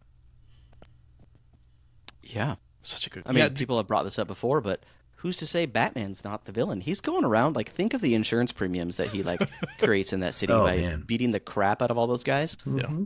Destruction. Like, he can pay it. I mean, they're down one hospital in Gotham, and he's sending, like, 20, 30 guys to the hospital a night. Man, they must just be like, man, Batman, freaking get a day job, dude. Stop beating apart people. Anything else with props and stuff? Yes. I'm going to point out this one because I had to get glasses today. I actually got fitted for glasses. Oh, look at that. And in doing so, they stood out to me. Alfred's half moon glasses are awesome. I thought they were fantastic. He has, when he's in the Batcave, he has these glasses that are straight on top and then a half moon underneath it. It's like Dumbledore. And I was like, oh, those glasses look amazing. Almost as good as Tony Stark's glasses. Like, I was like, those look amazing. So I had written down, because I thought this was funny, when the mobile phone, when Fox is essentially the one who invents the sonar technology, and he says it's like and then he says like a submarine, which I always thought that was hilarious, because like, you mean like a bat? Yeah. I love how he says like that. A submarine. Submarine. Like, that's also a thing that uses sonar. Justin, I took your spot. What were you saying? I just want to talk. I forgot what I was going to say. I want to. Couple things why this is not a perfect movie. Okay. I forgot. Hang on. Lost my train of thought. Oh, he's doing his detective work, right? Yeah. And he takes a bullet. Batman takes a bullet out of the wall. Yeah. And then somehow reforms the bullet to the point where he can pull a fingerprint off of it. Yeah. Yes. No, I'm calling bullcrap. Nope. That's the one supernatural part that Christopher Nolan left in this movie. I don't mind it. That was insane. Supernatural. Every time I watch that, I'm like, that's again. He jumped out of that building and landed on a car and didn't die. I mean, you just have to kind of go with certain stuff. It had really good suspension, Craig. He left the Joker into the party, and we just even like jumping down on Scarecrow's van, like that would have shattered his knees. Well, he has knee problems in the next one. That's true. No cartilage. True. That's true. It's true. Also, I've always been confused that the fairly iconic scene. Sorry, this has nothing to do. There's zero segue here. I'm just looking at pictures. That iconic scene where like the Joker is driving away in the police car and he has his head out the window like a dog. Yes. And he's just like loving life. Yeah. What is happening there? Because is he driving the car? Someone else is driving. Because he's in the back seat. His head is out the back seat. Yeah. Or the someone else is driving. Or is he just like leaning really far back? Now is that scene interspersed with Batman standing in the rubble? Because because it's right after he gets out of prison. Some of these are like, it looks cool. Like that's a shot that looks cool. There's going to be some of that. That was in the trailer. That was everything. I remember seeing that scene everywhere. And I think it is the he's the dog, chasing cars. He didn't know what to do with that one. So I'm looking at characters. Anything that we hadn't covered? We didn't really talk about. Gary Oldman is great in this. Gary Oldman. Heath Ledger. I'm always surprised because I forget he was 28. Wow. When he died, accidental prescription drug overdose. Yeah. He was only sleeping 2 hours a night. Yeah, I mean he. This movie, I don't know if it was this movie, but like other stuff, like he just apparently his His brain was just go, go, go. They said if he wouldn't have had hydrocodone and oxycodone that night with the other stuff he was taking, he wouldn't have died. But. Yeah. I mean, we alluded to here's one for you. So we alluded to Maggie Gyllenhaal a couple of times. Who's a worse actor, her or Katie Holmes? Oh, Maggie Gyllenhaal. The worst actor. I think they're both trash.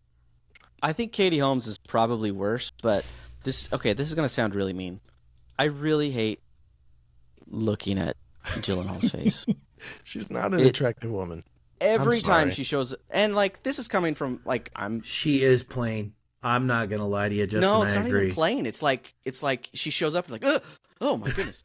That's why this movie didn't win like the makeup award. Why. It's like someone should have done something about her. Well, yeah, because Joker does that too. He's like, Katie Holmes beautiful. is way You are prettier. beautiful. Yeah, like she. I don't know. Like even Heath Ledger couldn't deliver that line. Hello, beautiful. Hello, beautiful. Like she's on the rooftop with him in that one scene, and he's talking to her, and I was like, man, I don't know if this is not a Bruce Wayne girl. So no, I know. Shouts like to why recast it as? Well, she left. She left the film. Were they out of money? No, she went to go make another movie. No, I know why they recast it, but why her? I don't know. Like they're like, oh man, we spent all of our budget, guys. Oh well, I guess we'll just get this.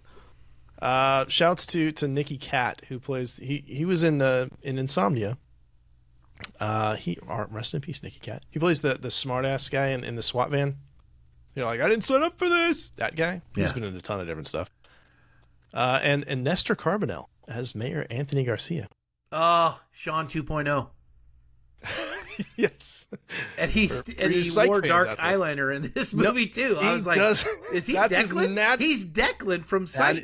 That's his natural eyelashes. A couple episodes ago, I had that really stupid moment where I thought this was the other actor. He's a beautiful man. You thought it was the guy from Elektra? Yeah, that was really the guy embarrassing. from Psych. It's the guy from Lost, Corey. The guy who plays the mayor? Yeah. He's from Richard Albert from Psych. Lost. Yes, he's in Psych. It was the early 2000s. Eye makeup on a man was more accepted. It's not eye makeup. Emos. What? It's not eye makeup. That's the man's. You can't tell me he that's naturally not eye has makeup. that. That is naturally his He's eyelashes. the only guy who does not have white lights in his eyes, by the way, at the end of the movie. I'm just going to say that because it stood out to me. I was like, man, his eyes are dark. Oh, he has beautiful eyes then. I'm going to throw this name out there because this is a throwaway character, but this guy has been in some legendary movies, okay? Ron Dean. Do you even know him?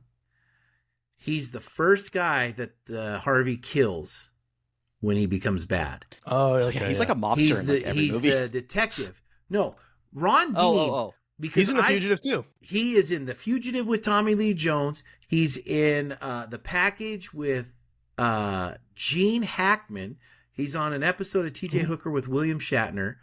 He has been in tons of TV shows, movies, Law and Order, NYPD, all these shows. He was in a Steven Seagal movie, which is why I recognized him. Was he in Under Siege? Because that's also the... I think it was. Why are you watching Steven Seagal movies? No, first off, he was in that's Andrew Davis, who also did The Fugitive. He was in with Risky Business with Tom Cruise, The Color of Money, and Cocktail. Ron Dean is getting his flowers for the first time ever on our show. I'm just telling you, like I watched Ron Dean fans. Well, he always plays this like annoying cop, and in this movie, he was the same thing. Like If you're listening right now, please just go look up Ron Dean because I'm feeling better about knows who this guy is. I'm feeling better about Corey's take on my last monologue as much as he likes Ron Dean. Oh, it comes out of the thing, and Ron Dean's just standing there looking all mad, and I go, "That's not from the Steven Seagal movie." Oh my and word! Sure enough, so The Fugitive takes place in this universe anyway. Okay, just pointing it out. All right. Hey, David Dismalchin's in this. Who's that? Polka Dot Man.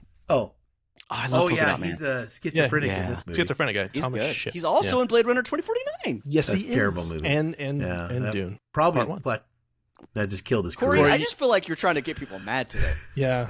I just bring up 2049. Like, Corey does not like Blade Runner or Blade Runner 2049. He hasn't seen 2049. Corey doesn't like good things. He hasn't seen 2049. I did. That's I right. fell asleep in it. That's right. Oh my gosh, it's so good. It gets better every time I see it. Yep. Let's see anything else. Anthony Michael Hall plays reporter Mike Engel. That was nice to see him. Yeah. Do you guys like Aaron Eckhart as Harvey Dent? I love him. Like, I think well he's great. cast or no? Absolutely. Maybe one of the only few movies with Aaron Eckhart I liked him in. Oh, I like The Core. Have you seen The Core? It's terrible. It's terrible, and I I've love seen it. it. He's like he's good. Armageddon, but like they go in the I earth love instead of Armageddon. out. It's so terrible. He's in Aaron Brockovich. He's really good in that. I've seen Yeah, Aaron Brockovich. yeah. It's a great film. I thought it was Different good. from In our this. I feel like the Two-Face CGI, which is like he never uses CGI, but you kind of have to use CGI when you want Yeah. that level of disgusting. I couldn't decide if it aged well. Did it age well? I couldn't Yeah. decide either. I thought it did. Because there are parts where I'm like, wow, that is really intricate and cool looking, but the other parts where you're like, that looks fake. Yeah, and then that's the thing that will take me out a little bit because like there's no way he could Can't live brush his teeth. with like that much exposed. Yeah, and like function. He would move have around. a heck of a lisp.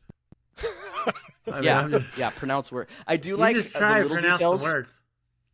He still had his tie and his collar, and every time like on his white shirt, you saw like flakes of his skin like on his collar, like burnt flakes of his skin. Gross. I remember that. I love those Yeah. little details. Like little blood would get on there. Oh. yeah, Gross. All right, I'm yeah. You can see like his like jawbone and stuff. It's disgusting. okay. So I'm looking at I Hero's think the Journey. point stuff. is Ron Dean is really the hero of this film. Ron Dean is the hero. So we talked about a lot of this stuff, right? I'm just looking through. We talked about the escalation thing, what lengths one has to go, what limits. I mean, that's the thing Alfred says, know your limits. Batman can't have limits. Well, some questions. I just had more questions because I think this film just asks interesting questions.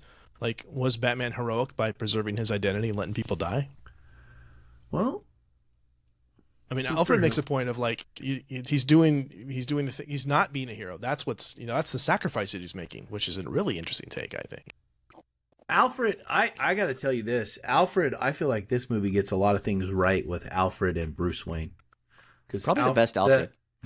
Oh yeah, I love Jeremy Irons, but this Alfred I don't like him as Alfred, Batman though. vs Superman Alfreds are the two best Alfred takes of anything because this one's like parental and father figure and justice, but also brings in like some of his stories. And so I felt like this one was the voice of wisdom, and he really focused on like keeping Bruce Wayne's humanity, like not letting him get so lost in it. I don't know. I felt like this was a fantastic. Him and Alfred, their banter back and forth in the this one's Batcave is incredible. yeah. This has like some of the levity. There's a little bit of levity in this movie. Yes. Right? He's like, I'm gonna tell him those all your idea. Yeah, That whole bit. just that, Hilarious. Like, it just is.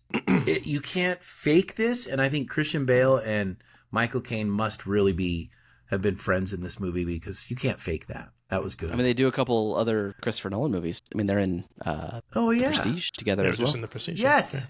So they must. Well, we're gonna see Michael Caine a lot coming up here. Yeah. Question for more of a philosophical, not about the movies. Do you think it? So some iterations of Batman have the one rule, some iterations don't. Obviously, the Batfleck doesn't.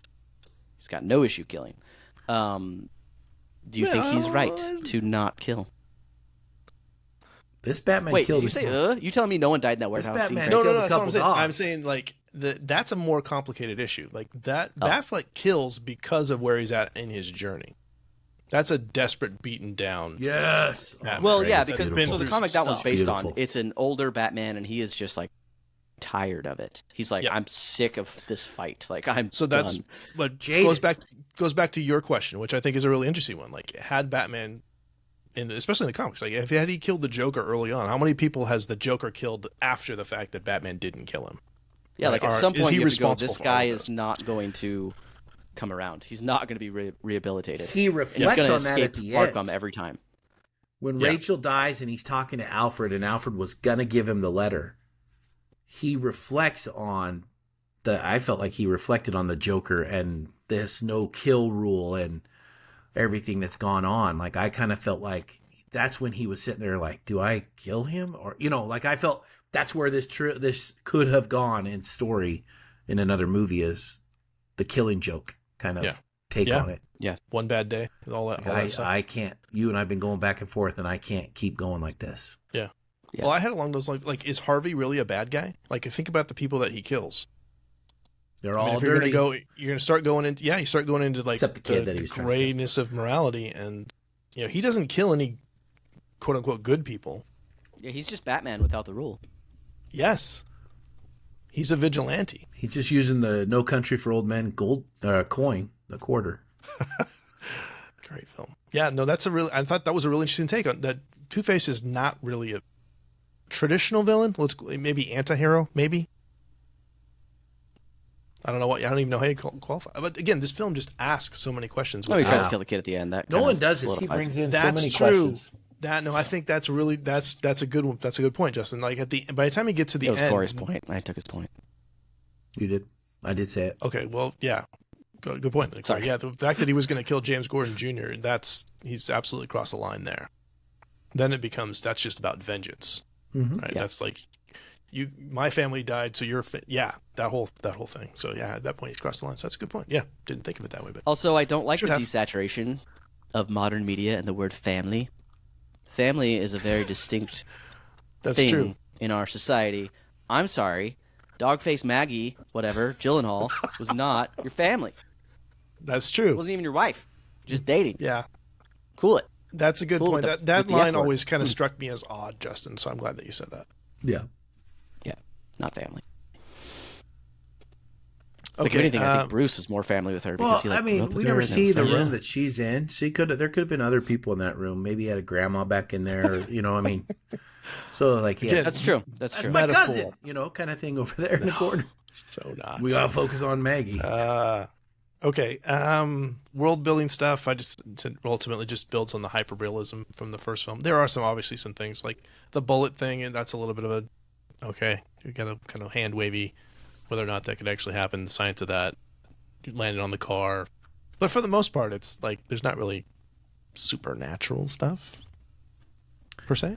Yeah, I mean, Other out than of the bullet, that's supernatural. Batman's Fingerprint. entire, It's villain science registry, fiction, the then. Joker is probably the least supernatural of them Yeah. all. Like in the comics, Bane is pretty supernatural, and like Ra's al Ghul is obviously pretty supernatural. But yeah, Joker's pretty low key. Yeah. He's just a crazy dude. Well, is he crazy? Is he? I don't know.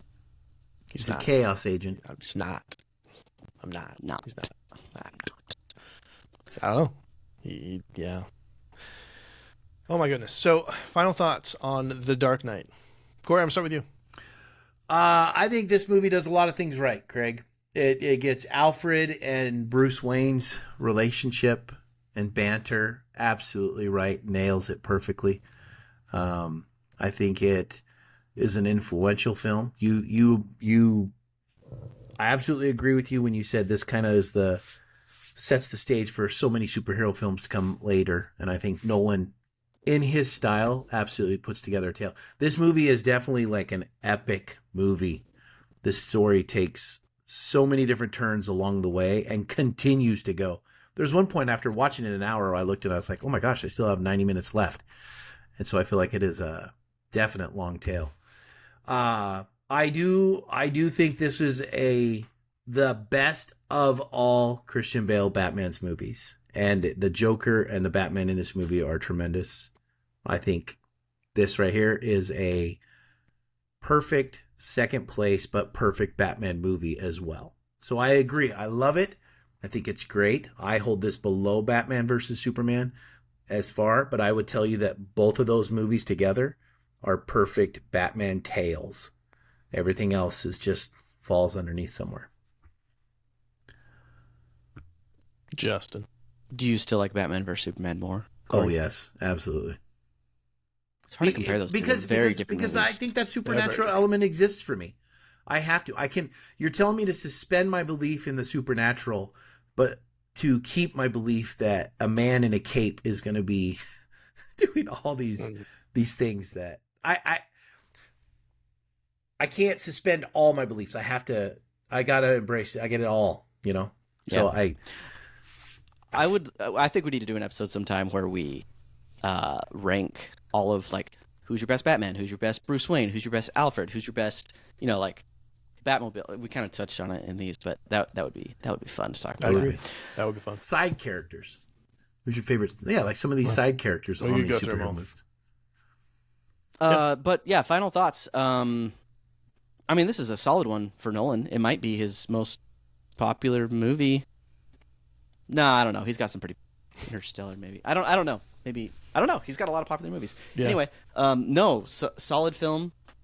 I do think if you take Heath Ledger out, like he obviously stole the show. Like that is this movie. What came out 17 years ago, and people like still quote that guy.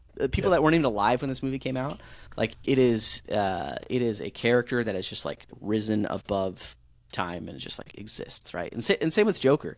Like I feel like Joker overall, like Heath Ledger kind of propelled Joker into the limelight for everyone. Because even if you look at like the Dark Knight games, which they're not Dark Knight, Arkham games, like those are fantastic games, and the Joker is the main villain in there, and I feel like he took a little bit of his cues from Heath Ledger, maybe not, but yeah, just overall, this is one of those movies that people are going to be watching, 20, 30, 40 years from now to analyze. Of the three Nolan Batman films, this is probably the one that's going to stand out the most, and I feel like, yeah, Heath Ledger kind of nailed it. And then Nolan's like extreme desire to stay away from green screens and CGI, just it ages really well. Like you look at the one CGI, not the one, but the major CGI used in the film with Harvey Dent's face, and that's the one thing that kind of pulls you out of it quite a bit. So his lack of CGI, I don't know. I think that's why Christopher Nolan, his movies feel so timeless and relevant, because he goes that extra mile to make sure that he's not just adding details through CGI, and he's great at it, and he hits it out of the park with this one too. Well, and I agree with you. This movie holds up, Justin. Here we are. I mean, when was this? 2008? 2008, yeah. I mean, to me, that feels like 5 years ago, but apparently that's 17 years ago, and this movie's held up. Yeah. Yeah, for me, I agree. Like it's absolutely hold up. I don't feel like I know it's long, but I don't feel like there's anything in this film that's wasted. I'm at no point in watching this film am I bored. I'm always entertained, and for me, this is unequivocally the best comic book movie ever made. I don't know if they'll be What? Yeah. What? Whoa. Yes. Okay, we're bringing it back. Whoa. I'm getting No, hey, down to the show now. It's my opinion.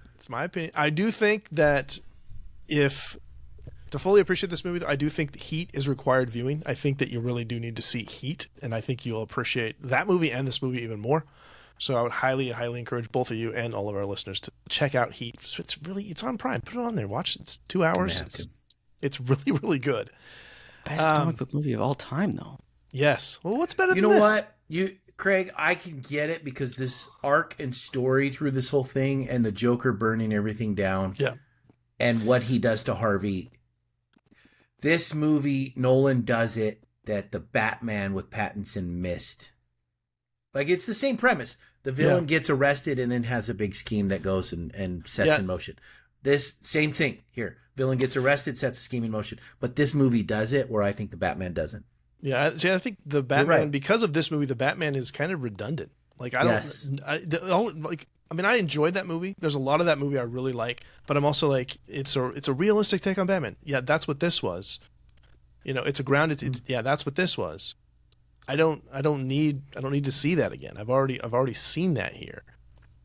So for me, it's really, with all the questions that this film asks, the nature of heroism, what that is, the ending. From really, it is the end. A lot of that's always true for me though. Like, I'll start watching a movie, I can decide pretty quickly whether or not I'm liking the movie or not, and then I get to a certain point, I'm like, okay, well, if this ends well, then I'm really going to like this movie.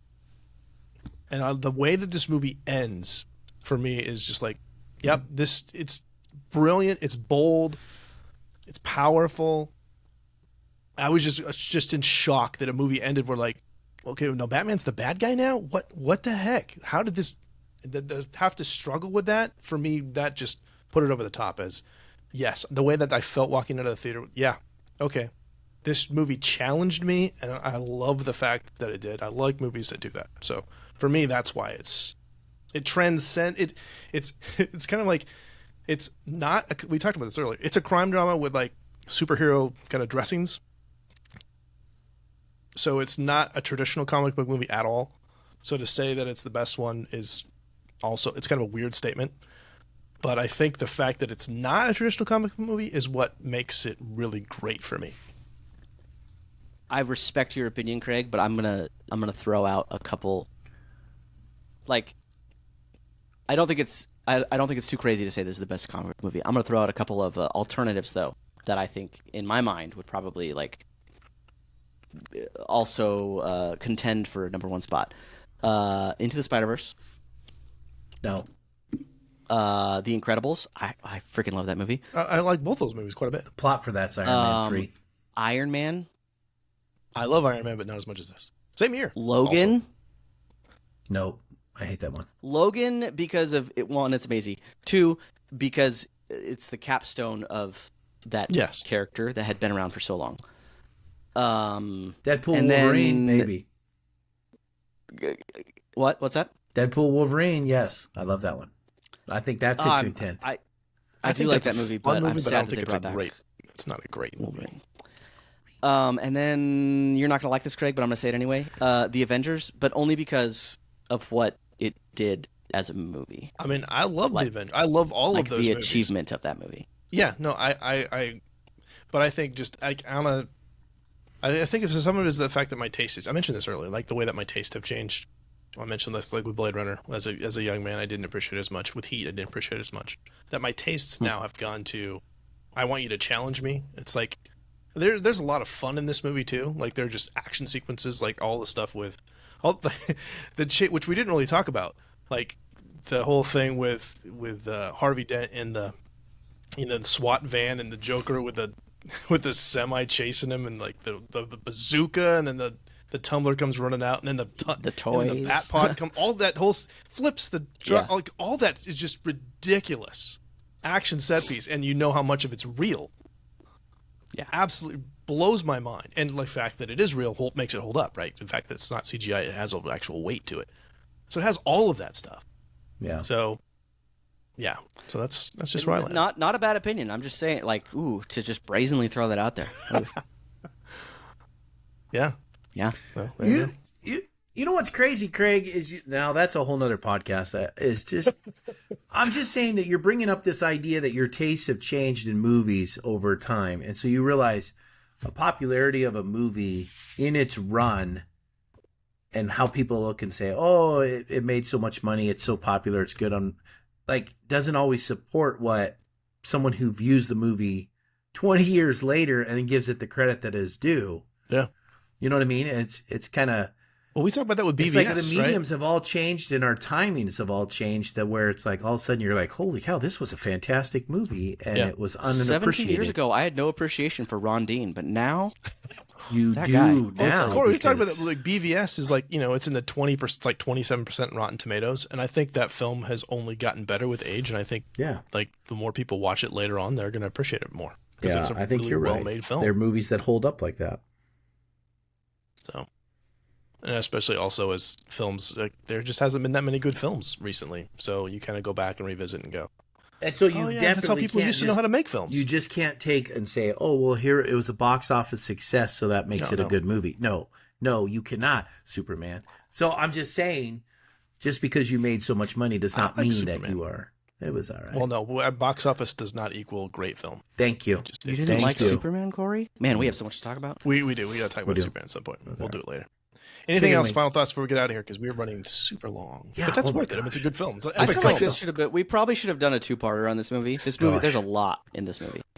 Well, that's what social media is for. Here we are. Yeah, put that stuff in the Facebook group. Let's get it done. So we are going to get out of here, and as we do, we just want to say thank you so much for listening. And if you'd like to connect with us, you can find us on X, Instagram, Facebook.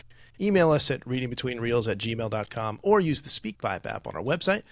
And if you enjoyed the show, please like, follow, subscribe, and be sure to leave us a 5-star review on iTunes or Spotify. It absolutely helps the show and helps us reach more people. So please do that. And one last thing, our next episode will be a review of Inception, another great Christopher Nolan film. Send us an email or voicemail about your favorite moments from Inception, and we'll share it on the next episode.